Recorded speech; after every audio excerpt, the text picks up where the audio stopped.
Abdul Muttalib, তুমি তো আমাদের আমির, আমাদের সর্দার, তোমাকে আমরা এটাই বলতে চাই, মুহাম্মদ যে কলেমার দাওয়াত দিচ্ছে এটাকে নিষেধ করে দাও। আর মুহাম্মদ যদি এটাকে মেনে নেয় তাহলে মক্কার সব থেকে সুন্দরী মেয়ে যে আছে মুহাম্মাদের সঙ্গে বিবাহ দেব, আর যত ধন সম্পদ চাই না কেন মুহাম্মাদকে দেব। এই কথা শোনার পরে দাদু আব্দুল মুত্তালিব ডাক দিলেন, ও আমার দাদু শোনো শোনো, ও বাবা মুহাম্মদ শোনো। বলে দাদু ভাই কি বলেন? ওই সময় বলে, ভাইজান তুমি যে কলেমার দাওয়াত দিচ্ছ লা ইলাহা ইল্লাল্লাহু মুহাম্মাদুর রাসূলুল্লাহ, এই কলেমার দাওয়াত তুমি বন্ধ করে দাও। যদি সব থেকে মক্কার সুন্দরী মেয়ে তোমার সঙ্গে বিবাহ দেবে, তোমার অর্থ সম্পদে ভরিয়ে দেবে।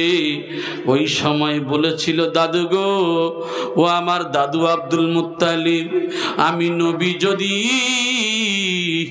ওই যে সূর্য এবং চন্দ্রের থেকে সুন্দরী মহিলা যদি আমার সঙ্গে বিবাহ দেয়া হয়, সব সম্পদ যদি আমার দেয়া হয়, আমি নবী এই কলেমা থেকে সরতে পারি না। একবার জোরে বলেন সুবহানাল্লাহ। আমাদের যদি একবার বারে ধরে বলে তুই একবার এই ভাষাটা বল, তোর 50 টাকা দেবো, মাল বারে গিয়ে বলবে না? বলবে না? হ্যাঁ, ইমানের জোর আছে না নাই? ইমানের জোরে এত বারে ফেলেই কি করছে, যে নাম করুক না কেন, যাই হোক 50 টাকা তো পাবো। এর নাম হলো মুসলমান।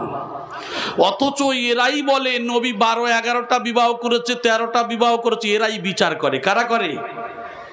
এরাই নবীর বিচার করে। আল্লাহর নবীর জীবনে যে বিবাহগুলি, নবী তো একমাত্র আয়েশা ছাড়া শব্দ 40 বছরের উপরে। নবীর বয়স কম। আপনার তো 1 বছরের বউ যদি বড় হয় ঝগড়া করেন, বলে ও মেয়ের বিবাহ করা যাবে না, আমার থেকে 1-2 বছরের বড় মেয়েকে বিবাহ করা যাবে না।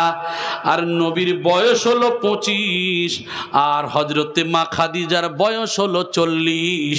তাহলে নবী আমার বিবাহ করেছেন শখ মেটানোর জন্য না একমাত্র আল্লাহর দ্বীনকে টিকানোর জন্য? এই বিশ্ব মুসলমানেরা কাল খুলে খেয়াল করে শুনুন, আমি আপনাদেরকে এই কথা বলতে চাইছি যে নবীকে এত কথা বলা হলো, সেই নবীর মধ্যে যদি লোভ থাকতো তাহলে নবী তো বলতে পারতেন, ঠিক আছে সুন্দরী মেয়ে, যদি ভারতের সুন্দরী মেয়ে যদি সঙ্গীতা বিজলানি হয়, সঙ্গীতা বিজলানি কেন, এর থেকে যদি হাফ যদি সুন্দর হয়, যদি বলা যায় তোর সঙ্গে বিবাহ দেবো, তুই ছেড়ে দে, আমরা বলবো যাই হোক ওইটাই হলে যথেষ্ট। আল্লাহর নবী, বিশ্ব নবী সব ছেড়ে দিয়ে যে নবী কলেমার দাওয়াত দিলেন, দাদুকে বললেন, দাদু ভাই আমি এ কথাগুলি মেনে নিতে পারি না। জোরে বলেন সুবহানাল্লাহ। আমার ভাইজানেরা, তাহলে বোঝা যায় নবীর জীবনে যত মহিলাকে বিবাহ করেছিল আয়েশা ছাড়া সব 40 বছরের ঊর্ধ্বে। এই 40 বছরের বেশি মেয়ে নবী বিবাহ করেছিলেন। সেই সময় একমাত্র রাসূলুল্লাহ সাল্লাল্লাহু আলাইহি সাল্লামের নিজের পাশের বলতে কেউ ছিল না। এমন একটা দুঃখ বেদনার সময় নবীর পাশে এরা ইসলাম নিয়ে এসেছিলেন। জোরে বলেন সুবহানাল্লাহ। ও সোনার ভাইয়েরা, সেই নবীর প্রতি আমরা বিচার করি, নবীর যদি লোভ থাকতো তাহলে তো এটাই করতেন। কিছু কিছু নাস্তিক ভাইয়েরা ফোন খুললে ফোনের ভিতরে বলে মুহাম্মদ নারী পিপাসু ছিল। নাউজুবিল্লাহ বলেন। কোন কারণে? বলে নারী পিপাসু ছিলেন, উনি মারিয়া কিপ্তিয়াকে এই করেছেন ওই করেছেন। ও ভাই জানেরা, আমি একটা কথা আপনাদের বলবো, এর আগেও বলেছিলাম, আপনার FBI রিপোর্ট অনুযায়ী আমি বলেছিলাম বেটা ছেলের থেকে মেয়ে ছেলে বেশি। বলা হয়েছে নিউ ইয়র্কে ৭৮ লক্ষ, ব্রিটেনে 50 লক্ষ, রোম সাম্রাজ্যে 90 লক্ষ। কয়েকটা দেশের কথা আমি বলেছিলাম এর আগে। এই সমস্ত দেশে পুরুষের থেকে মেয়ে বেশি। তাহলে মেয়ে যদি পুরুষের থেকে বেশি হয়, একটা পুরুষ একটা মেয়ের বিবাহ করলে তাহলে বেশি মেয়ে থাকবে না থাকবে না? কথা বলেন। মেয়ে যদি বেশি থাকে, মনে করুন একটা পুরুষ একটা বিবাহ করলো, 50টা নারী এখন বেশি। এই 50টা নারী তাদের স্বাধীনতায় একদিক থেকে চষে সব জায়গায় খাবে। যারও সন্তান তৈরি হবে, যারও সন্তান ইসলাম পছন্দ করেন নাই, ইসলাম পছন্দ করেছেন স্বামী তুমি কি করবে? স্বামী রূপে বিবাহ করো। একটা পুরুষ 2, 3, 4 বিবাহ করবে। অতএব এই সমস্ত পুরুষের অধীনে তারা যাবে। ওই সন্তানটা যে হবে তারা বাপ বলে পরিচয় পাবে। জোরে বলেন সুবহানাল্লাহ। ইসলাম যার সন্তানকে পছন্দ করেন নাই, ইসলাম পছন্দ করেছেন বৈধভাবে বিবাহ করা। ইসলাম না বোঝার কারণে অনেকেই অনেক কিছু বলে, আর সাধারণ মানুষ এই সমস্ত ওয়াজ তাদের ব্রেনের মধ্যে ঢুকে যায়। এই সমস্ত মানুষ, সাধারণ মানুষ তাদের ব্রেনে ঢুকে যাওয়ার পরে এরা তখন বলে সত্যি তো মুহাম্মদ কি এমন ছিলেন নাকি? একবার জোরে বলেন নাউজুবিল্লাহ। ও সোনার ভাই, নবী আমার খাদিজাকে বিবাহ করলেন, আর নবী গারে হেরাতে বসে বসে আল্লাহর ধ্যান করতে শুরু করলেন। আয়েশাকে বিবাহ করলেন, পালা পড়তো অন্যান্য বিবিরা তার কাছে অর্পণ করে দিতেন। তারপরেও নবী সময় পেতেন না আল্লাহর ইবাদতে। বিবিদের সঙ্গে গল্প করতে করতে সময় চলে আসতো। নবী এত বেচাইন হয়ে যেতেন নামাজের জামাতের জন্য। জোরে বলেন সুবহানাল্লাহ। তাহলে রসুল কেমন রসুল ছিলেন? ও ভাই জানেন, এইবার আর একটা কথার দিকে ফিরে আসি। এ ঘটনা বলতে গেলে অনেক সময় চলে যাবে। তাহলে তো নবীর ইতিহাস গেল, সাহাবায়ে কেরামদের ইতিহাসের দিকে লক্ষ্য করি। ও ভাই জানেরা, উমরের জামানায় চিন্তা করলেন ইহুদি নারীরা, মুসলমানরা এই রাস্তা দিয়ে যুদ্ধের ময়দানে যাবে, এদের ঈমানকে ধ্বংস করতে হবে। তাই লেলিয়ে দেয়া হলো যে একমাত্র সুন্দরী সুন্দরী নারীদেরকে উলঙ্গ করে দিয়ে, গান বাজনা ছেড়ে দিয়ে রাস্তার মধ্যে নাচ গান শুরু করে দিল। মুসলমানদের কিছু মানুষ তারা চলতে শুরু করলো। যেতে যেতে দেখেন সুন্দরী সুন্দরী নারীরা রাস্তায় তারা এমন করে নাচা গানা করে। এই অবস্থা দেখে খলিফায়ে মুসলিমিন উমরের কাছে এসে হাজির। ইয়া খলিফায়ে মুসলিমিন উমর, কি করব বলুন? ওই সময়ে বলেছিল, ও আমার নবীর সাহাবীরা, তোমরা কি কোরআন দেখো নাই? কুল্লিল মুমিনিনা ইয়াগুদ্দু মিন আবসারিহিম ওয়া ইয়াহফাযু ফুরুজাহুম যালিকা আযকা লাহুম ইন্নাল্লাহা কাবীরুম বিমা ইয়াসনাউন। তোমরা কি কোরআনের আয়াত দেখো নাই? তোমাদের সম্মুখে যখন কোনো নারী পড়বে, তোমাদের লজ্জাস্থানকে হিফাজত করবে, দৃষ্টিটা অবনত করবে, যুদ্ধের ময়দানে চলে যাবে, ওই সমস্ত উলঙ্গ নারী তোমাদেরকে আকৃষ্ট করতে পারবে না। একমাত্র কোরআনের এই আয়াতটা তোমাদেরকে বাঁচিয়ে নেবে। আমল করতে শুরু করলেন, আবার যেতে শুরু করলেন, চক্রান্ত করলেন। মহিলারা নাচাগানা শুরু করে দিল। সবাই চলে যায় মাথাটা নত করে। খলিফায়ে মুসলিমিন উমর পিছনে যায়। পার হয়ে গেল। নারীদের মধ্য থেকে যে সর্দারিনী ছিল, সঙ্গে সঙ্গে বলছে, খলিফা ওমর একটু দাঁড়াও দাঁড়াও।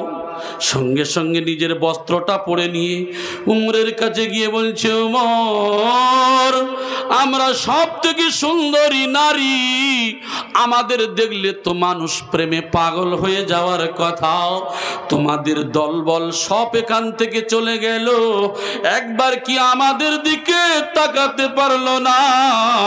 ওই সময় খলিফা মুসলিমিন উমর বলেছিলেন, কোরআনের এমন একটা আয়াত আমরা পড়েছি, তোমাদের মতো সুন্দরী কেন, এর থেকেও সুন্দরী যদি আসে আমাদের কিছু হবে না।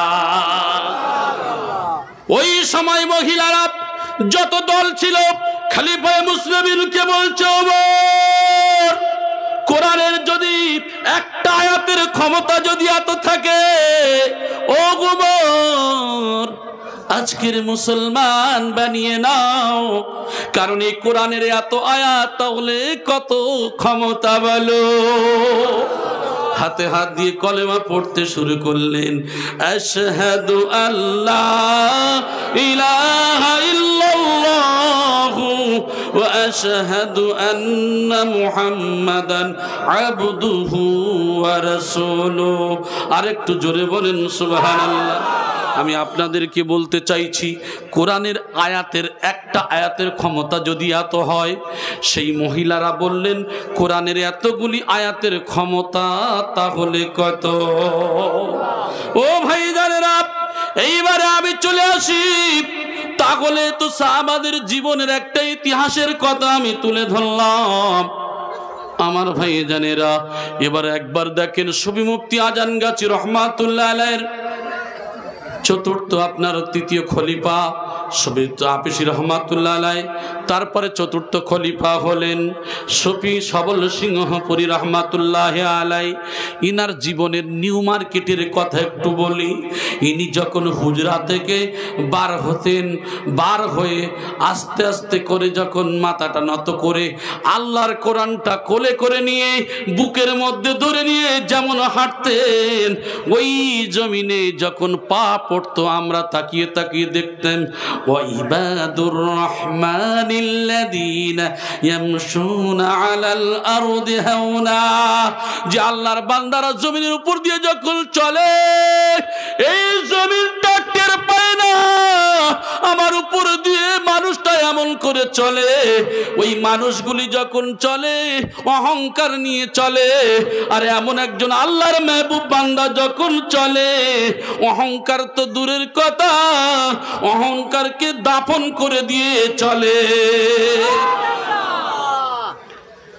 আমরা চলি যদি ভালো পোশাক হয়, ভালো যদি একটা বুট জুতো পরতে পারে, হাতে যদি ঘড়ি থাকে, জিন্সের প্যান্ট আর গেঞ্জি যদি পরতে পারে, যদি ভালো করে রিং করে যদি আপনার বেল্ট পরা যায়, হাতে ঘড়ি মাথায় ক্যাপ দিয়ে বাবু চলে, আচ্ছা বলেন তো আস্তে আস্তে চলে না অহংকারের সঙ্গে চলে? অহংকার না হলেও মাল দেখানোর জন্য চলে, ওই দেখানোটাই হলো আসল অহংকার। মানুষ জান্নাতে যাবে, জান্নাত কি নানার বাড়ির গোয়াল পেয়েছেন নাকি? এত সহজ নয়।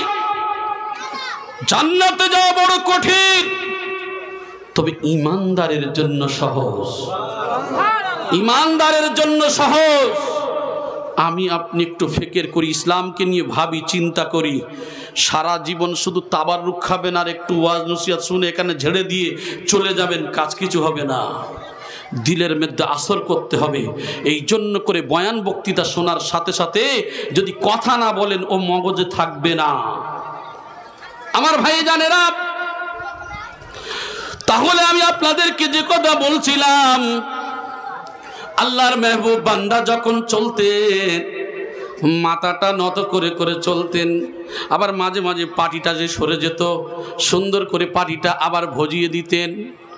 ও ভাইজানেরা, আমার সচক্ষে দেখা এই যে আপনার যে জায়গায় এখন মজলিস চলছে, পার্কে একদিন আমি হুজুর কিবলার পাশে বসে আছি, একটা পিপিলিকা যেটা আপনার কামড়ালে জ্বালা করে, ওটা কি আপনার কি পিপিলিকা বলে এখানে?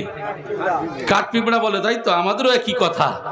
ও ভাই, এই কাঠ পিঁপড়া একবার হুজুর কিবলার গায়ে উঠেছে, যে ওই কাঠ পিঁপড়াটা এইরকম ধরে নিয়ে আমি জানি হয়তো সেরে দেবে ওর, হয়তো আমরা কি করি ধরেই মেরে দিই, কামড়ে দেবে কারণ। হুজুর কিবলাটাকে ধরলেন, ধরে মুচকি মুচকি হাসলেন, আর কোথায় দিলেন? একটা জায়গায় আস্তে করে ছেড়ে দিলেন টেবিলের উপরে, সুবহানাল্লাহ। আমার সচক্ষে কটা দেখা, আমি সেটাই বলছি। নিউ মার্কেটে ছাড় পোকা এত বেশি ছিল যে ছাড় পোকা হুজুর কিবলা কোটোই করে ধরে নিয়ে এক জায়গায় সাইডে গিয়ে দেখি যে আস্তে করে ছেড়ে দিচ্ছেন, সুবহানাল্লাহ বলেন। ইলাহি রহমত জিয়াদা কর কিয়ামত তক তাম আলমের উপরে, সুবহানাল্লাহ। আরে আমরা তো জবানে বলি, আর তিনি জবান দিয়ে বলেন, জীবনে আমল করে দেখান, সুবহানাল্লাহ। একটু ফিকির করেন, চিন্তা করেন, আসলে কোন দরজার ওলি ছিলেন, এটা আমাদের বোধগম্যের বাইরে। আমরা শুধু মানুষকে কি করি, মানুষকে ঘৃণা, ঠাট্টা, গীবত ছাড়ার কিছু বুঝি না। অথচ আমি তো গুনাহগার, আমি তো বুঝি না, আমার মধ্যে অহংকার আছে, আমার মধ্যে তাকাব্বুরি আছে, আমার মধ্যে চলাফেরার মধ্যে কত গুনাহ না লুকিয়ে আছে, ঠিক কিনা বলে? আমরা তো মানুষ, তিনিও মানুষ। মানুষের মধ্যে পার্থক্য, তারা আল্লাহ হাসিল করেছে। আমার ভাই জানেরা, তো যে কথা বলছিলাম, আল্লাহ পাক রব্বুল আলামিন তাই বললেন, তারা আল্লাহর সঙ্গে অন্য কোনো মাবুদকে ডাকে না, শরীয়ত সম্মত কারণ ব্যতীত কাউকে হত্যা করে না এবং জিনাও করে না। তারা কারা? তারা আল্লাহর মেহবুব বান্দা, তারা হলো মুমিন।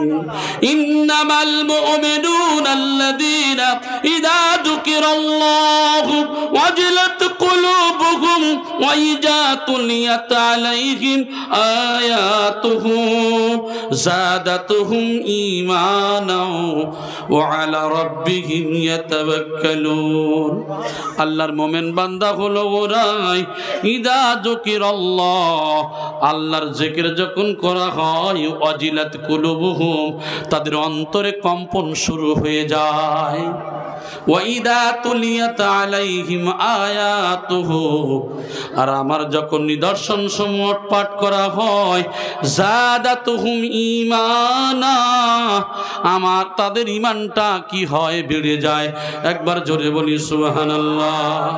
তাদের ভরসা হয় ওয়া আলা রাব্বিহিম ইয়াতাওয়াক্কালুন, তাদের ভরসা হয় একমাত্র আল্লাহর উপরে। আর একটু জোরে বলি সুবহানাল্লাহ। আমার ভাই জানেরা, আর যে ব্যক্তি এই সকল কাজ করে সে শাস্তি ভোগ করবে। কিয়ামতের দিন তাদের শাস্তি দ্বিগুণ বাড়িয়ে দেয়া হবে। এক শ্রেণীর মানুষ তারা থাকবে, তারা কি করবে না, এই সমস্ত হারাম কাজগুলি করবে না, আল্লাহর দিনকে মেনে চলবে। আর এক শ্রেণীর মানুষ যারা করবে, তাদের তো কিয়ামতের দিন যে শাস্তি থাকবে আরো দ্বিগুণ করে বাড়িয়ে দেয়া হবে, এবং তাদের শাস্তি তো হবে, লাঞ্ছিত হবে, অপমানিত হবে, আর অনন্তকাল এই শাস্তি তারা ভোগ করতে থাকবে। আমি বলেছি, মানুষ যখন কিয়ামতের দিন বিপদে পড়বে, ওই দিন পাশে দাঁড়ানোর মতো আর কেউ থাকবে না। দুনিয়ায় যদি আপনি বিপদে পড়েন, একজন সাহায্যকারী পাবেন, সেটা আপনার ভাই, পাড়া, প্রতিবেশী সাহায্য করবে। আর মরণের পরে যদি বিপদে পড়েন, সাহায্যকারী বলে কাউকে পাবেন না, কারণ আপনি তো জালিম, আপনি তো অত্যাচারী। তাহলে কি করে আপনি পাবেন? আমার ভাই জানেরা, আল্লাহ পাক রব্বুল আলামিন বলেন, আয-যানিয়াতু ওয়াজ-যানি ফাজলিদু কুল্লা ওয়াহিদিন মিনহুমা মিয়াতা জালদাতিন ওয়া লা তাখুযুকুম বিহিমা রাফাতুম ফি দীনিল্লাহি ইন কুনতুম তু'মিনুনা বিল্লাহি ওয়াল ইয়াউমিল আখির। আল্লাহ পাক রব্বুল আলামিন জানিয়ে দিচ্ছেন সূরা নূরের 2 নম্বর আয়াতের মধ্যে, জিনাকারী নারী ও পুরুষ প্রত্যেককে 100 ঘা বেত্রাঘাত করো। আল্লাহর বিধান পালনে তাদের উভয়ের প্রতি তোমাদের মনে অনুগ্রহ, দয়া আসা উচিত নয়। এখন আপনাদের একটা কথা বলি, শরীয়তের হুকুম হলো, যদি কোনো মানুষ অবৈধ কাজ করে, কি করবে? তাকে বেত্রাঘাত করা হবে।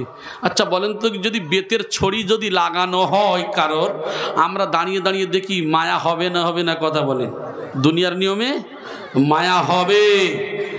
আপনারা অনেক হাজি সাহেবরা গিয়েছিলেন কেসাস বলে যে জায়গায়, মক্কাতে যে জায়গায় শাস্তি দেওয়া হয়, শাস্তি সব জায়গায় দেওয়া হয় না, যেখানে শাস্তি দেওয়া হয় একটা জায়গা আছে, যে জায়গাটা আপনার মসজিদে কিসাস বলে জায়গা, সেই জায়গাটা একটা আলাদা জায়গা, আমরা নিজেরা দেখে এসেছি, যে জায়গাটাতে ওই কিসাস নামক জায়গাতে ওখানেই শুধু শাস্তি অর্পণ করা হয়, সেখানে অন্যায় করলে তার ওই শাস্তি।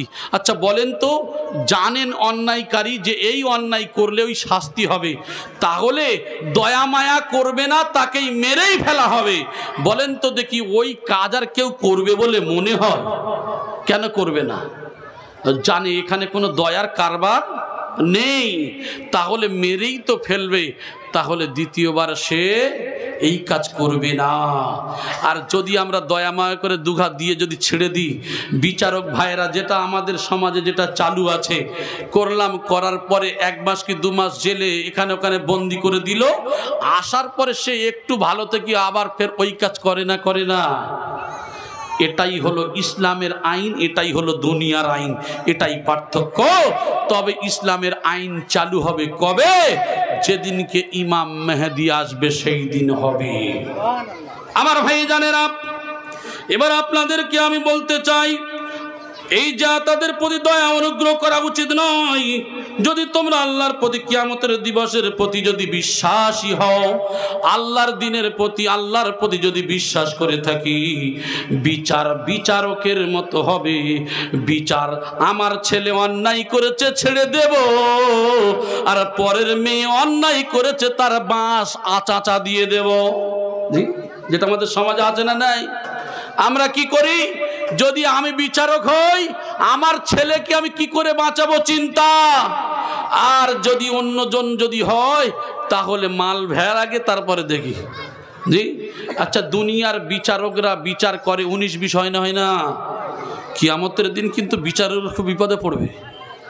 এই জন্য করে রাসূলুল্লাহ সাল্লাল্লাহু আলাইহি ওয়াসাল্লামের কাছে আল্লাহর নবীর এক সাহাবী বলছে, ইয়া রাসূলুল্লাহ, আপনি, জাবের রাদিয়াল্লাহু তাআলা বলছে, ইয়া রাসূলুল্লাহ, আমি কি করব? আমি নেতা হব। বলে, তুমি নেতা হবে? তুমি যদি জানতে নেতার কি জ্বালা, তাহলে তুমি দুজনারও দায়িত্ব নিতে না গো। যদি নিতে হয় নেবে, আমার উমর নেবে, উমর ছাড়া কেউ পারবে না। জোরে বলুন সুবহানাল্লাহ। আমি আপনাদের কাছে বলেছিলাম কি, আমার খেয়াল নেই, সেই সূত্রে এখানে একটাই কথা আসবে, আমরা যে বিচার করি দয়া মায়া লাগবেই লাগবে, ঠিক কিনা? খলিফায়ে মুসলিমিন উমর, উমরের বেটা মদ পান করেছে। খলিফায়ে মুসলিমিন উমর ফজরের নামাজ পড়তে যাচ্ছেন, নামাজের সময় খলিফায়ে মুসলিমিন উমরের বেটার সঙ্গে দেখা। এমন করে বেটা মদ পান করেছে, মদ পান করার পরে একটা অনেক ঘটনা আমি ছোট্ট করে বলছি। খলিফায়ে মুসলিমিন উমর বুঝতে পেরেছেন যে সময় মদ হারাম হয়ে গেছে, সঙ্গে সঙ্গে ধরে নিয়ে মসজিদের গায়ে, মেম্বারের গায়ে বেঁধে রেখেছেন, খাম্বারের গায়ে, পিলিয়ারের গায়ে ভালো করে বেঁধে দিয়েছেন। নামাজের ওয়াক্ত হয়ে গেল, সময় হয়ে গেছে, ইমামতি করবেন উমর। নামাজ হয়ে গেল, সালাম ফিরিয়ে দিয়ে বলছেন, ও আমার সঙ্গী সাথীরা, ও মুক্তাদি গণীরা, আপনারা যাবেন না, একটা বিচার আছে। কি বিচার? তাকিয়ে দেখেন উমরের বেটা পিলিয়ারের সঙ্গে বাঁধা, সবাই ভয়ে কম্পিত অবস্থায়। খলিফায়ে উমরের বেটার কে বেঁধে রেখেছে, এই ভয়ে সবার মনের ভিতরে একটা অন্য ব্যাপার হচ্ছে, না জানি কি পরিস্থিতি ঘটতে পারে। উমরের বেটাকে কে বেঁধেছে, এই ভয়ে সবাই উৎকণ্ঠা হয়ে গেল। ওই সময় উমর বলছে, কেউ তোমরা ভয় করো না, আমার বেটাকে আমি নিজেই বেঁধে রেখেছি, এর বিচার কিছুক্ষণের মধ্যে শুরু হবে। খলিফায়ে মুসলিমিন চতুর্দিকে তাদেরকে বসিয়ে নিয়ে বললেন, এই যে মদ পান করার কারণে এর তো 80টা বেত্রাঘাত করতে হবে, 80টা বেত্রাঘাত করতে হবে। মানুষেরা কাতার দিকে চতুর্দিকে দাঁড়িয়ে গেল। উমরের বেটাকে মাঝখানে নেওয়া হলো, জাল্লাদকে বলা হলো, চাবুকটা ধরো। চাবুকটা নিয়ে নিলেন, চাবুক চালাতে শুরু করেছে। একটা দুইটা তিনটা মারে, মনের মধ্যে দয়া মায়া করে মারে। দয়া মায়া করে মারলেও কিন্তু দেখা যায় যে মারটা মেরেছে পর্যাপ্ত পরিমাণে মারাও খারাপ কিছু হয় নাই। উমর বলছে, এই জল্লাদ, মার বন্ধ করো।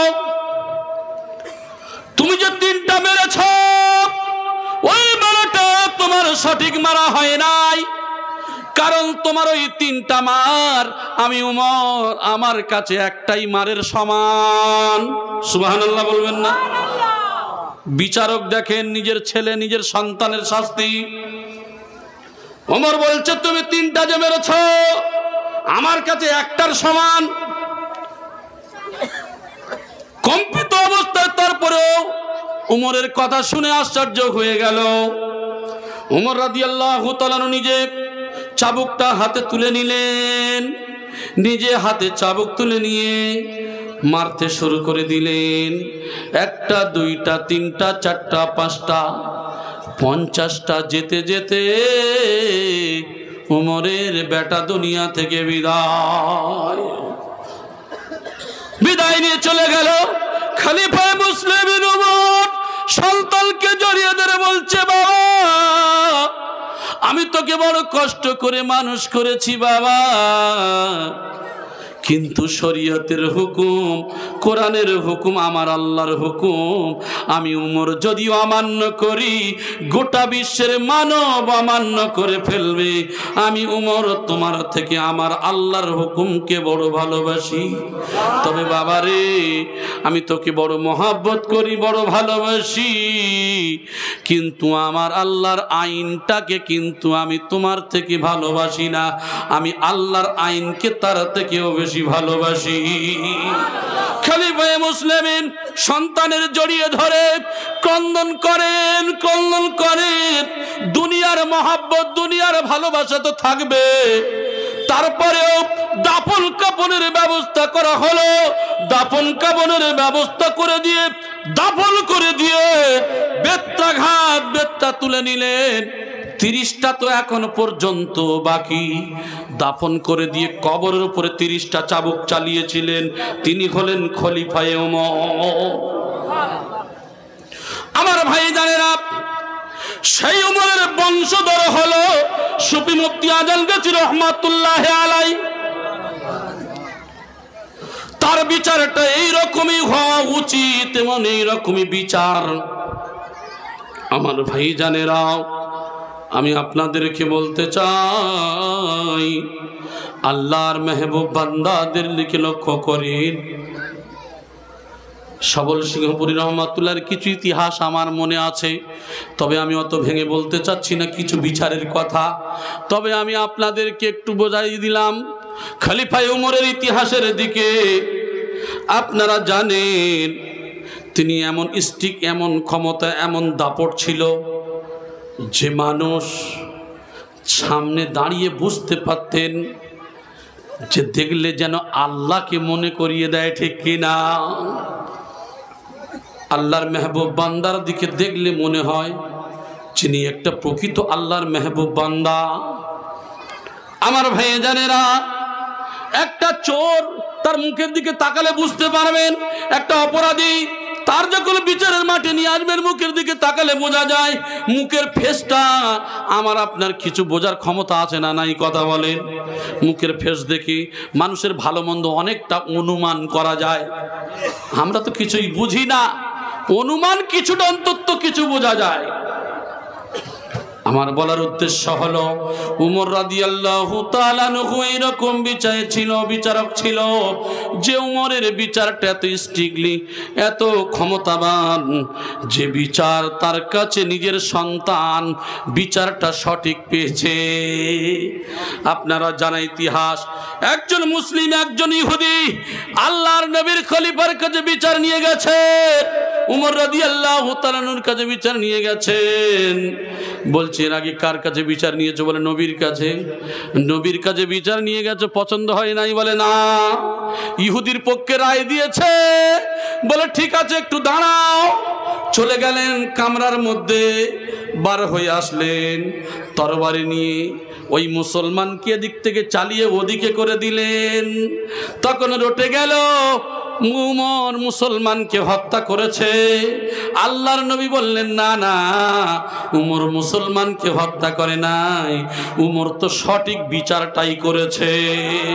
আমার বলার উদ্দেশ্য হলো, হিন্দু হোক, মুসলমান হোক, জৈন হোক, খ্রিস্টান হোক, একজন বিচারকের দায়িত্ব হলো এটাই, সঠিক বিচার করা। সে আমার ভাই হলেও অন্যায়কারী। একজন জজ যদি হয়ে থাকেন, জজ কোন মুসলমানের জজ হতে পারে না, কোন হিন্দুর জজ হতে পারে না, কোন খ্রিস্টানের জজ হতে পারে না। ওই জজ তার দায়িত্ব হলো বিচার করা, সঠিক জায়গায় বসে সঠিক বিচার করবে।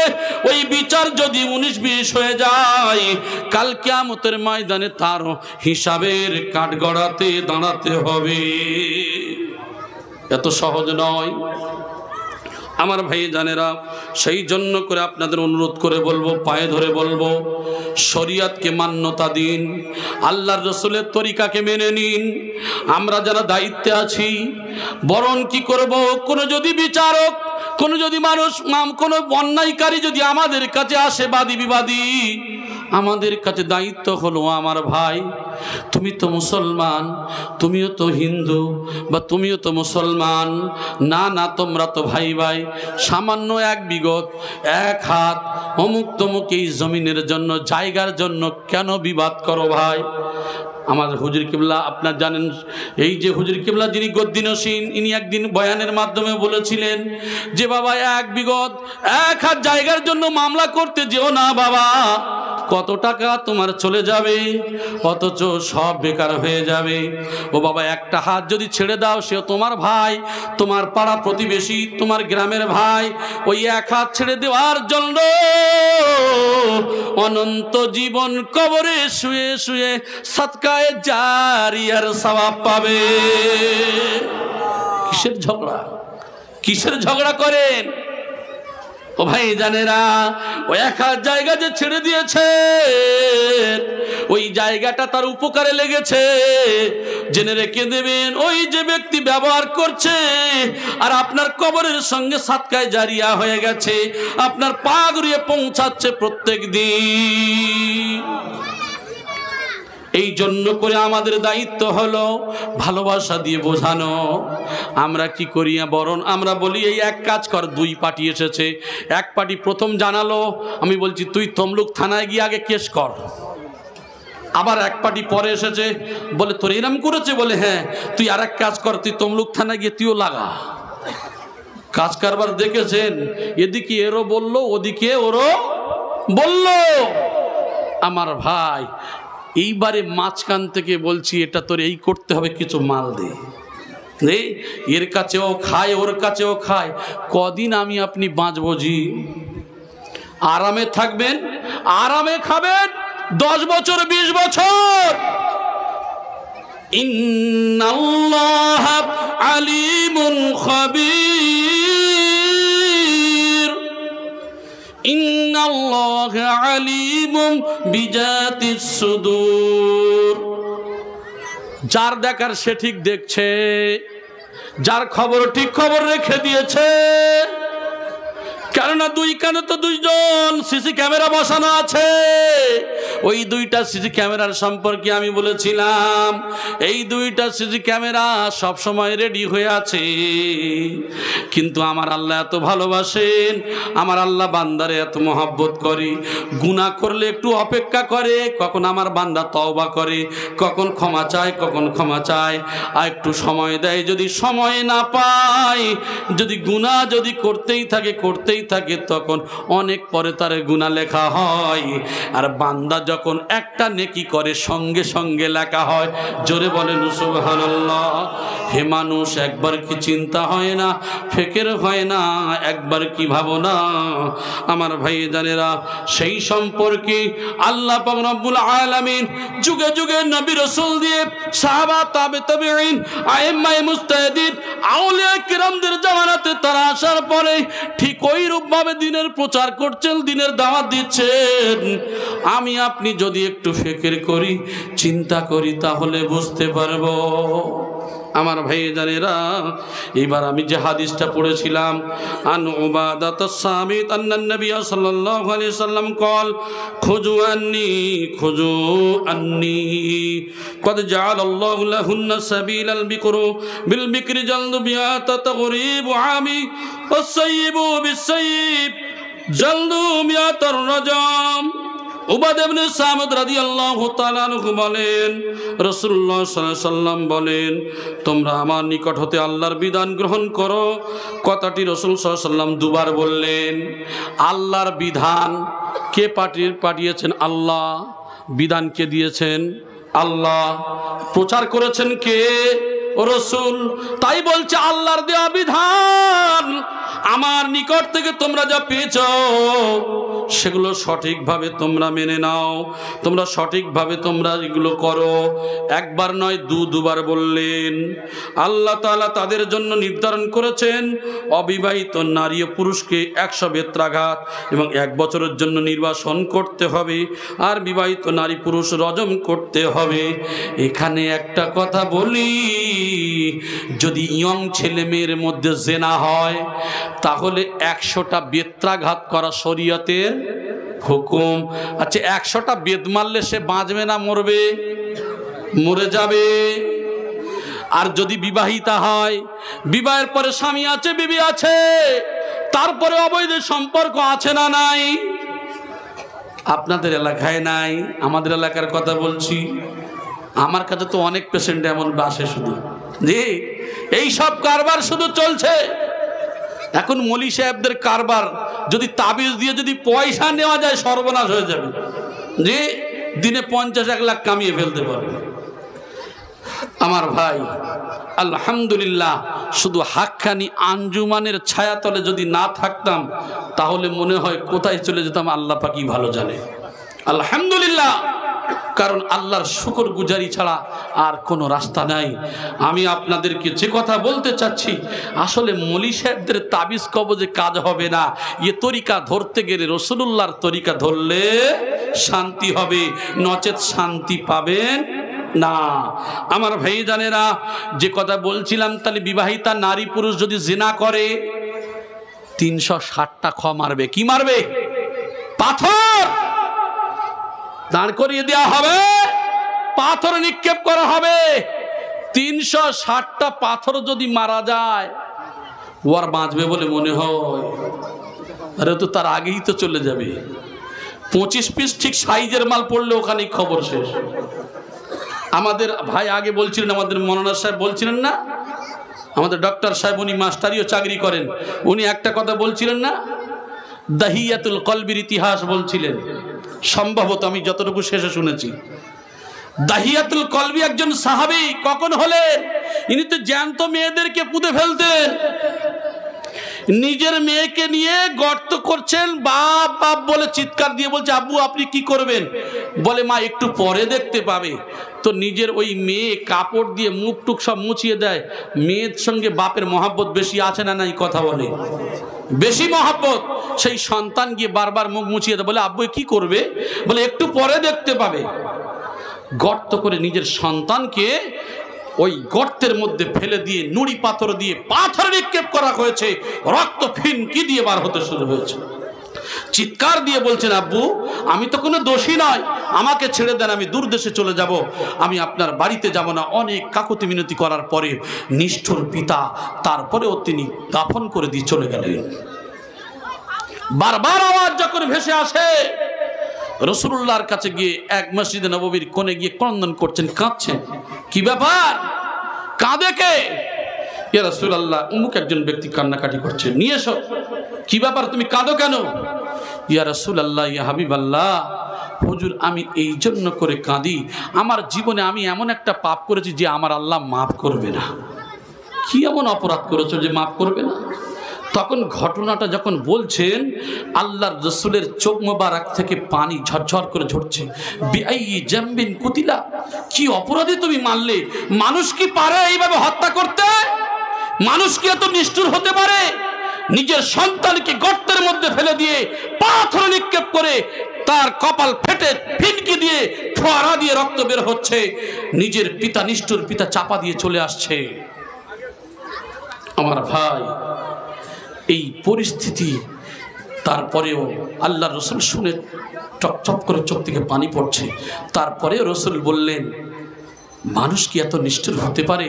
তারপরে বললেন যে হে দাহিয়াতুল কলবি, তুমি তো সেই সময় আইয়ামে জাহেলিয়াতের যুগে যে সময় মানুষগুলি মহিলাদেরকে জ্যান্ত পুঁতে ফেলতো, আমার রসুল এসে সেই সময় মহিলাদেরকে সম্মান দিয়েছেন। জোরে বলেন সুবহানাল্লাহ।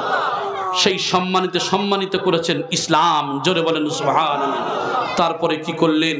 বললেন তুমি যে অপরাধ করেছ, তোমার আজকের আল্লাহ যদি চায় তুমি ইসলামের ছায়াতলে যখন আসতে চাচ্ছ, জেনে নিয়ে তুমি কলেমা পড়ার কারণে এত বড় অপরাধকে আমার আল্লাহ রহমান রহিম তোমার এত বড় অপরাধকে ক্ষমা করে দেবেন।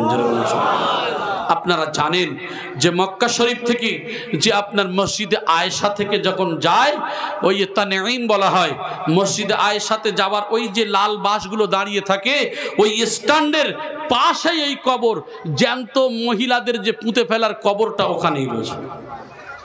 আমার ভাই, আমাদের এই যে বৃদ্ধ হাজি সাহেবরা জানতো, এই জন্য করে অতটা কিছু ছোটাহাঁটা করা বা বিভিন্ন এইগুলো জানে না, বা ঠিকমতো মানুষ আরবিতে কথাও না বলতে পারলে বা ওখানে যদি ঠিকমতো যোগাযোগ না করতে পারে কি করবে? যায় কাজ সেরে চলে আসে আসল কাজগুলো। আর জাননেওয়ালা লোক আলেম যদি থাকে তাহলে অনেক কিছু হাদিস কোরআন দিয়ে তারা বোঝাতে পারবে এবং বোঝাটা সুবিধা হয়।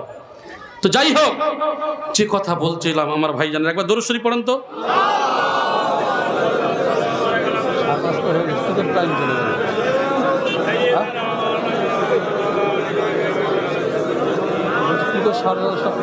শান্ত হয়ে গেছে, পার হয়ে গেল।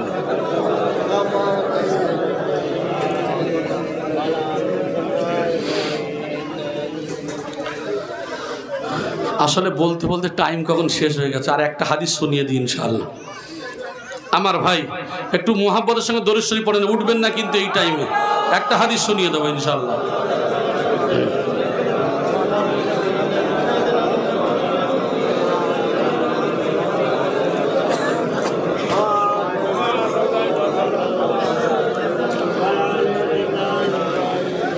আল্লাহর নবী বলেছেন যে আখিরি জামানে এমন একটা সময় আসবে যেদিন এই গুনাহ করবে মানুষ, জেনার প্রচলন বেড়ে যাবে। আজকের সমাজে দেখেন যে স্বামী স্ত্রী স্বামীর মধ্যে মহব্বত নেই, অবৈধ সম্পর্ক, মানুষ ব্যবসার উদ্দেশ্যে ইনকামের জন্য সৌদি আরব, কাতার, দুবাই, আপনাদের এই সমস্ত এলাকাতে চনসারপুর বলেন, আমি যতটুকু এই সমস্ত এলাকাতে ঘুরেছি, বিভিন্ন জায়গায় দেখেছি বিভিন্ন মানুষ প্রবাসে তারা যায় ইনকামের জন্য, কিছু উপার্জন করার জন্য। আচ্ছা, তারা যে প্রবাসে যায় বউ বাচ্চা সব ছেড়ে দিয়ে কাদের আরামায়েশের জন্য যায় বলেন তো? এই বিবি বাচ্চা ছেলে মেয়ে বাম্মা এইসবের জন্য তো যায়। অথচ তারা চলে যাওয়ার পরে এরা কি করে? বিভিন্ন অবৈধ সম্পর্কের সঙ্গে জড়িয়ে পড়ে। এই শাস্তি যদি আজকের লাঘব থাকতো, এই ভারতবর্ষে জেনা বার হয়ে যেত, যেটা আজ পর্যন্ত সেখানে চালু আছে এবং ছাড়া হবে না। দয়া মায়া তো করা হয় না। আমার স্বচক্ষে দেখলাম, কি কারণে আমি অত শুনিনি, মক্কাতে আপনার আব্দুল আজিজ গেটের বাইরে দেখলাম একজন মহিলাকে হাতটা ধরে পিষে তার পিঠের উপরে পুলিশরা দিকে দেখে পা দিয়ে তুলে মারাচ্ছে। বাঁধার সময় মহিলা পুলিশ, তারা সঙ্গে সঙ্গে পিছনে হাত দিয়ে পিষে, একদম সে মায়া দয়া নেই। আমার দেখে যেন কেমন একটু কষ্ট হলো। কি কারণ আমি অত শুনলাম না, কারণ নামাজের সময় হয়ে আসছে, তাড়াতাড়ি চলে গিয়েছি। তো এগুলো দেখে অবাক হয়ে যায় যে সেখানকার যে বিচার ব্যবস্থা কত কড়া। এই জন্য করে তারা দোকান খুলে নামাজ পড়তে যায় এমনি, ওসব ভয় সেখানে নেই। আলহামদুলিল্লাহ। আমার ভাই একটা হাদিস যেটা বলছিলাম এটাই বলে শেষ করে দিই। আবি হুরায়রা রাদিয়াল্লাহু তাআলা قال رسول الله صلى الله عليه وسلم ثلاثه لا يكلمهم الله يوم القيامه ولا يزكيهم قال ابو معاويه ولا ينظر اليهم ولا هم عذاب عليم شيخ زان مالك الكذاب عين المستكبر। আবু হুরায়রা রাদিয়াল্লাহু তাআলা আনহুর বর্ণনা, রাসূলুল্লাহ সাল্লাল্লাহু আলাইহি ওয়াসাল্লাম বলেছেন, তিন শ্রেণীর লোকেরা আল্লাহ তাআলার সঙ্গে কিয়ামতের দিন কথা বলবেন না। আল্লাহ তাদের সঙ্গে কথা বলবেন না। কয় শ্রেণীর মানুষ? তিন শ্রেণীর মানুষ যাদের সঙ্গে আল্লাহ কথা বলবেন না। আচ্ছা বলেন তো দেখি, আমরা এই তিন দলের মধ্যে থাকতে চাই বলে মনে হয়? আল্লাহর সঙ্গে আমরা কথা বলতে চাই না? আমি অলেদাইনা মাজিদ, এই মাজিদ সম্পর্কে ঘটনা আমি আপনাদের যত সম্ভব কাকগাছিয়াতে আলোচনা করেছিলাম। এই মাজিদ নামক যে একটা জান্নাতের একটা মাঠ থাকবে, যে মাঠ জিবরাইল 600 ডানা নিয়ে ঘোরার পরে বলবে, আল্লাহ বলবে জিবরাইল তুমি ঘুরেছ, আর কি ঘুরবে না? বলে না, 600 ডানা, একটা ডানা মারলে যে কত হাজার মাইল চলে যায়, 600 ডানা তার ব্যথা হয়ে যাবে। বলছে ওই মাঠের কতটা ঘুরলে গো? বলছে তুমি এখন একটা কোনও ঘুরতে পারোনি। সুবহানাল্লাহ বলে। তাহলে এই মাজিদ নামক মাঠের ইতিহাস অনেক রয়েছে। তো যাই হোক, আমরা তো চাই সেই আল্লাহর সঙ্গে, অবশ্যই আল্লাহ আমাদের সঙ্গে কথা বলুক, ঠিক কি না? সেই 3 দলের মধ্যে আমরা থাকতে চাই না। আল্লাহ পাক রব্বুল আলামিন যে কথা বলবেন না, তাদের তিনি পবিত্র করবেন না। ওয়ালা ইউযাক্কিহিম, তাদেরকে পবিত্র করা হবে না। শুধু তাই নয়, অন্য বর্ণনা রয়েছে তাদের দিকে তাকাবেন না। তাকাবেন না, রহমতের দৃষ্টি দিয়ে তাকাবেন না। তাহলে তাদের জন্য রয়েছে যন্ত্রণাদায়ক শাস্তি। নম্বর 1, বৃদ্ধ বয়সে জিনা করা। বুড়ো বয়সে চিন্তা করছি, হ্যাঁ, অনেকেই আছে বৃদ্ধ বয়সে সে বুড়ি যেমন বাড়িতে রেখে জোয়ান ছড়ি পয়সার লোভে ধরে রেখেছে। জি, আমি যাচ্ছি না, আপনাদের খুব জানা ইতিহাস, খুবই জানা, যেটা নিয়ে খুব তোড়জোড় চলছে, বুঝতে পেরেছেন? এই সমস্ত বৃদ্ধ বয়সে টাকা থাকলে দেখবেন বৃদ্ধ বয়সে মানুষ, জোয়ান যুবতী, এক শ্রেণীর মহিলারা লোভে পড়ে না? পড়ে না? ওরা বৃদ্ধ মানুষ হলেও চালিয়ে যায়, কিসের জন্য? টাকার জন্য। আমার ভাই, তাহলে বৃদ্ধ বয়সে যারা জিনা করে এদেরকে পবিত্র করা হবে না, এদেরকে আল্লাহ কথা বলবেন না, এদেরকে, এদের দিকে অন্য রিওয়ায়াতে এসেছে রহমতের দৃষ্টিতে তাকানো হবে না। নম্বর 2, মিথ্যাবাদী শাসক যারা দলের প্রতিনিধি, এই শাসক যারা, এরা যদি মিথ্যাবাদী হয়, আলহামদুলিল্লাহ আপনাদের এলাকায় ভালো, আমাদের এলাকার কথা বলছি, 24 পরগনার শাসক যারা, এরা কিন্তু মিথ্যা কথা বলে। তাহলে মিথ্যাবাদী শাসক, তাহলে আমরা হয়তো অনেকেই ভাবছি যে গীবত করছি বা ঠাট্টা, না, এ ভুল আমাদের মধ্যেও আছে। ভাববেন না যদি শাসক বলে, আরে শাসক বলতে আপনি ভাবছেন শুধু পার্টির নেতা, আপনি আপনার ফ্যামিলি মেম্বারের মধ্যে শাসক। কোথায় আঙ্গুল তুলছেন? এর ব্যাখ্যা করলে অনেক পড়ে যাবে। আপনার ফ্যামিলির মেম্বারের মধ্যে আপনি শাসক। আজকের তুমি এক কাজ করো তো, আজকের এইটা নিয়ে আসবে, বিবির কাছে এসে বলছে দেখো আজকের তো এই মানে এদিকে কি করেছে, কিছু টাকা নিয়ে অন্য মেয়ের পিছনে ঢেলে দিয়ে এসে বলছে, আল্লাহর কসম করে বলছে আজকের কাজ হয়নি। বুঝতে পেরেছেন? বা যে কোনো একটা ফর্মুলা দেখিয়ে দিল। তাহলে শুধু পার্টির নেতা নয়, আপনিও নেতা আপনার ফ্যামিলির জন্য। এ ব্যাখ্যা অনেক রয়েছে, বললে আবার 2 ঘন্টা সময় যাবে আমার ভাই। তাহলে মিথ্যাবাদী শাসক। নম্বর 3, অহংকারী দরিদ্র ব্যক্তি, গরিব গৌরবী। কেমন? একটা রিস্কাওয়ালা দাঁড়িয়ে আছে, রিস্কা নিয়ে, এখন ওর সঙ্গে ঝগড়া, জায়গা নিয়ে ঝগড়া। সে যাওয়ার পরে এসে বলছে দাদা আপনি যাবেন বুড়ারি বাজারে? মুখে দিতে বলছে না যাবো না। এ হলো গরিব গৌরবী। এ কি গরিব মানুষ, অতএব অহংকার আছে। ও যে রিস্কা নিয়ে বার হয়েছে ভাড়া মারার জন্য, ঠিক কিনা কথা বলেন? ঝগড়া থাক, বিবাদ থাক না, মানুষের জীবনে চলতে গেলে থাকবে। কিন্তু রাসূলুল্লাহর হাদিস বলা হয়েছে, ও আপনার শত্রু হলেও আপনার দায়িত্ব আপনি পালন করেন, বদলা দেবেন আল্লাহ। আরেকটু জোরে বলেন সুবহানাল্লাহ। আপনার সঙ্গে ঝগড়া, আপনি আগে সালাম দেন, সে সালামের উত্তর যদি না দেয় সে আল্লাহর কাছে জবাবদিহি হবে। আপনার শত্রুর উঁচু পিঁড়া দাও, আমাদের ভাষায় বলে থাকি যে শত্রু হয় তাকে যদি আপনি ভালোবাসেন, শত্রুতা থাকবে বলে মনে হয়? আমাদের সমাজে ওর সঙ্গে কথা নাই, শত্রুতা আছে বলে এই সমস্ত বিবাদের জন্য দেখা যায় সমাজে দুর্নীতি, যত ঝগড়া বিবাদ চলছেই তো চলছে। এই জন্য করে অনুরোধ করে বলবো, পায়ে ধরে বলবো আপনাদেরকে, কারণ আমি আপনি আপনারা আমরা সবাই যেন আমরা এই ঝগড়া বিবাদকে বাদ দিয়ে আমরা যেন আল্লাহ প্রত্যেকের মেটানোর তৌফিক দান করেন, বলি আমিন। তাহলে 3 শ্রেণীর মানুষ, বৃদ্ধ বয়সে জেনা করা, কম বয়সে, তাহলে ভাববেন কম বয়সে জেনা যারা করে, এখন করে ফেলেছে, যদি আল্লাহর কাছে খালিস দিলে তওবা করে ক্ষমা চায়, আল্লাহ তো মাফ করবেন। কিন্তু বৃদ্ধ মানুষের জেনা মানে একটা খতরনাক বিষয়। নম্বর 2 মিথ্যাবাদী শাসক, নম্বর 3 অহংকারী দরিদ্র ব্যক্তি। এই 3 ব্যক্তির সঙ্গে আল্লাহ কথা বলবেন না, তাদেরকে পবিত্র করা হবে না। আল্লাহ যেন আমাদের প্রত্যেকের এই সমস্ত খারাপি থেকে আমাদের হিফাজত করেন, বলেন আমিন। আল্লাহ পাক রব্বুল আলামিন যেন আমাদের প্রত্যেকের কোরআনের তরিকা, কোরআনের হুকুম মতো নবীর তরিকা অনুযায়ী চলার আর কামেল মুর্শিদের দোয়ার বরকতে আল্লাহ যেন আমাদের প্রত্যেকের সেই পথে পরিচালিত করেন। প্রত্যেকেই বলি আমিন সুম্মা আমিন। ভাষার মধ্যে বলার মধ্যে যদি কোনো বিয়াদবি হয় আল্লাহর ওয়াস্তে ক্ষমা করবেন। আর একটা কথা আপনাদের শুনিয়ে দিচ্ছি আমার ভাই, যেহেতু আগামীতে যে আসছে মাহে রমজানুল মুবারক জানা নাই, আবার আগামীতে আপনাদের সঙ্গে আমাদের কারোর হয়তো মোলাকাত হবে, কারোর হবে না, কার কখন নাম লিপিবদ্ধ হয়ে গেছে উপরে। এই জন্য করে আল্লাহ যেন আমাদের প্রত্যেকের একে অপরের মধ্যে ভুল ভ্রান্তি যা কিছু থাকবে আমরা যেন প্রত্যেকেই প্রত্যেকের কাছে ক্ষমা চেয়ে আমরা একে অপরের মহব্বত বাড়িয়ে ইহ জীবন এবং পরজীবন মঙ্গলময় হয়। আমরা সেই প্রত্যেকেই সেই আশাবাদী। আল্লাহ পাক রব্বুল আলামিন যেন আমাদের প্রত্যেকের কোরআন ও হাদিস মোতাবেক চলার তৌফিক দান করেন। কামিল মুর্শিদের দরবার বরকতে আমরা যেন চলতে পারি, আল্লাহ যেন সেই তৌফিক দান করেন। আমিন সুম্মা আমিন। ওয়া আখিরু দাওয়ানা আনিল হামদুলিল্লাহি রাব্বিল আলামিন। মুহাব্বতের সঙ্গে দরুদ শরীফ পড়েন। আল্লাহুম্মা